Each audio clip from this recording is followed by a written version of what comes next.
என்ன பிரச்சனை இருக்கோ அந்த பிரச்சனைக்கு சொல்யூஷன் என்ன அப்படின்னா, சில விஷயங்களை நீங்க ஆட் பண்ணணும், நீங்க சில விஷயங்களை டெலீட் பண்ணணும். இது டெய்லி பேசிஸ்ல நீங்க பண்ணக்கூடிய விஷயத்துல எடுத்துட்டு போய் நீங்க அப்ளை பண்ணணும். என்ன ஆட் பண்ணணும், என்ன டெலீட் பண்ணணும், எதை நீங்க ஸ்டாப் பண்ணணும், எதை நீங்க ஸ்டார்ட் பண்ணணும், இதை நீங்க ஐடென்டிஃபை பண்ணி நீங்க இதுல ஒர்க் பண்ணணும். எதை ஆட் பண்ணணுமோ அதை அப்படின்னா லீஸ்ட் பாதர், அதை பத்தி நீங்க கவலைப்படாதீங்க, அது இருக்கட்டும், ஒரு பக்கம் வச்சுக்கோங்க.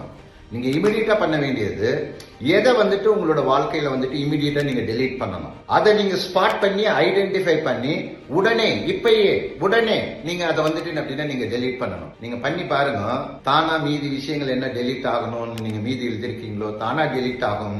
என்ன நீங்க ஆட் பண்ணணும்னு நீங்க நினைக்கிறீங்களோ அது ஆட் ஆகும். இதுல மாரல் ஆஃப் த ஸ்டோரி, உங்க பிரச்சனையில இருந்து நீங்க வெளியில அது எந்த மாதிரி ஒரு பிரச்சனையா இருந்தாலும் அதுல இருந்து வெளியில ஒரு அற்புதமான வாழ்க்கைக்குள்ள நீங்க போகணும் அப்படின்னா நீங்க பண்ண வேண்டிய வேலை ஃபர்ஸ்ட் ஒரு விஷயத்தை நீங்க டெலீட் பண்ணணும். அதை நீங்க பண்ணுங்க, ஒரு அற்புதமான வாழ்க்கைக்குள்ள நீங்க என்ட்ரு ஆவீங்க. All the best.